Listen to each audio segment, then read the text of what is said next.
Hello, fabulous scholars. Today we are going to finish the widow's tale about Sir Salvio and King Arthur's court and how he was on a quest to find out what women most desired.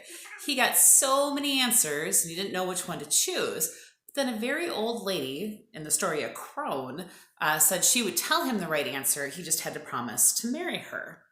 And so Sir Salvio is talking with the old lady and he's like, I've heard a lot of answers and I'm pretty sure that even if you gave me the correct one, it's one I've already heard. So then I wouldn't have to marry you. All right. I've heard so many now that I dare say I've already heard yours from someone else. The old crone shrugged her humped shoulders and gave him back his shirt, dripping and streaming. What women most desire is to have their own way in everything.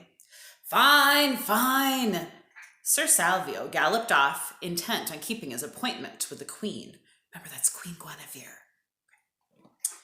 Knee to knee at the round table, the knights of King Arthur sat playing cards. The ladies sat talking of love amongst themselves. I hardly expected to see you again, boy, said the king. The women's chatter subsided. That means it stopped. The knights at the table turned to listen. And have you found an answer to my riddle? Asked the queen. Sir Salvio knelt and kissed the hem of her robe. Madam, I have 1,000 answers. Then he searched his shirt sleeves for just the right one that might save his life. But the shining whiteness of the linen almost blinded him. And just as the sleeves had been washed clean of words, so his memory was a blank. The only answer he could recollect was the last one he had been told. What women most desire is to have their own way in everything. Oh, sorcery! Squealed the queen in delicious horror. No man ever worked that out for himself. I'm glad you have saved your life, Sir Salvio, for your hair is the color of powdered sage and as curly as the tendrils of the honeysuckle. But who told you the answer? I did, Queen Guinevere, said an elderly voice. And there, perched on the back of the knight's horse where it stood tethered by the door, was the old crone from the forest. Her legs were as thin and knobbled as a chicken. Here and there she had hair, but it only grew where it should not. The ladies of the court put their handkerchiefs to their mouths and gave little cries of distaste. Oh! I told this fair knight the answer, and in return he promised to marry me. Don't look so surprised to see me, sweetheart. I jumped up behind you as you put on your shirt. I did not want to delay our marriage by so much as a single day. Do you remember the scholars? This is what she looks like, by the way. That was back when she was washing his shirt. In a gesture of wild despair, Sir Salvio threw himself headlong at King Arthur's feet. Sire, be merciful and cut my head off here and now, for life will be worse than death if I have to marry this. Sir! The queen's voice was loud and forbidding. Kindly remember that chivalry is the first law of this court. But the knight bared his neck and thrust his sword into King Arthur's hand. Please cut off my head, your majesty. Like a monstrous land crab, half in and half out of its skin, the old crone limped forward. No, for that would deprive me of my reward. I claim my husband, and the law must give him to me. Then Sir Salvio threw himself at her pigeon-toed feet. That means her toes stick out a lot. Take my horse, take my sword, my armor. Take everything I own in the world, but spare me. You don't know how I have dreamed of one day finding love in the arms of a young and lovely wife.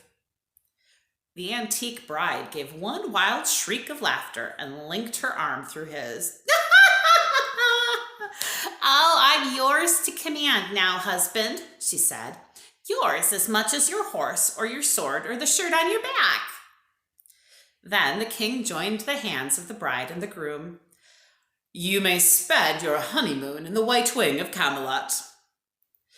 Never was there a wedding celebrated with fewer smiles and less dancing. The groom led his bride directly to the White Wing, thinking to hide his shame within its walls. At the foot of the stairs, she tugged on his arm. "This is the threshold of our home," she said in a voice that cracked like burning stubble. "So lift me in your arms and carry me over the threshold." Sharp with bones and as heavy as brass, she weighed like a ship's anchor in his arms, but he carried her to the bedroom and laid her on the bed. Well, at least one of them looks happy. "I'm going to go sleep in the next room, lady." "No! Man and wife should share the same room." Sir Salvio lay down beside her in his clothes, staring at the ceiling. Tears ran down into his ears. Beside him, she smiled a toothless and frothy smile. "Is this any way to behave on your wedding night?" she said. "What have I done? Tell me, sweetheart. Nothing but save your life by answering the Queen's riddle. What's the matter with me, love?" "What's the matter with you? Ugh." He gave a great groan. "Nothing you could alter, lady. You're an ugly old washerwoman, that's all." She gave another of those cacophonous laughs. "Oh, it's my ugliness, then. Oh, well, I thought you'd be glad." He lifted himself on one elbow and stared at her, his eyes blinded with tears. "Glad?" "Well, yes, glad. A pretty wife is often a worry to a man. All the time that he's away fighting or questing or taking his horse to the blacksmith, he has it in his mind to wonder, what is she doing now? Which of one of my friends is spending time with her? Has she run off with my squire or my serving man?" Sir Salvio nodded his head and smiled forlornly. "In all my travels during the past year, I haven't met one single pretty woman that I would trust." He closed his eyes in despair. But when he opened them again, there on the bed beside him, in a gown of green velvet that reminded him of cedar trees, lay the lady of his dreams. Her hair was the color of powdered honeysuckle, and she smelled of sage. Only in the days of glory, when fairies were as many as the motes of dust floating in a sunbeam, could a man have found himself married to a fairy. "Yes, it is still I, the washerwoman from the forest," said the fairy bride. "And now the choice is yours. Will you have me like this, or in my other form? Shall I be ugly but love you truly all the days of my life? Or shall I be beautiful and be a worry to you every night? Shall I be waiting here for you every evening, bent and crooked, but loving and loyal? Or shall I be beautiful when I hang on your arm in the gardens, and in the great hall when there are other eyes to wink at me? Decide now, and never speak of it again." In all his travels, he had never seen so lovely a lady. Sir Salvio breathed in to claim all her beauty. Yes, he would have her be beautiful. Then suddenly he thought of the sleep he would lose while lying in the White Wing of Camelot while his wife was dancing the night away with others. He thought of how the bright light of her beauty would show up all the lines and wrinkles of his old age, and how she would get tired of him. And he thought of all the trouble of having a lovely wife if she didn't love him.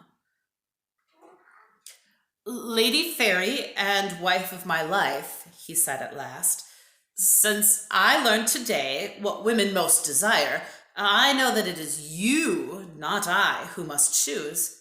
Be beautiful or be good. It is as you desire."